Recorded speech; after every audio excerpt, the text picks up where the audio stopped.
Vijayawada central seat వ్యవహారం ఆసక్తికరంగా మారింది.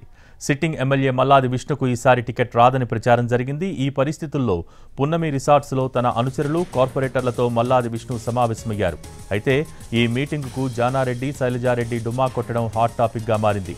మొత్తం 14 మంది కార్పొరేటర్లు, 4 ఇన్ఛార్జీలు రిసార్ట్స్ సమావేశానికి వెళ్లగా కొందరు కార్పొరేటర్లు తనకు టికెట్ ఇవ్వొద్దని, ఈసారి టికెట్ రాదని ప్రచారం చేస్తున్నారని మల్లాది చెప్పినట్టు తెలుస్తోంది. ఈసారి తానే పోటీ చేయబోనని మల్లాది చెప్పినట్టు సమాచారం. అయితే విజయవాడ సెంట్రల్ నుంచి మళ్లీ మల్లాది పోటీ చేయాలని కార్పొరేటర్లు తీర్మానం చేశారు.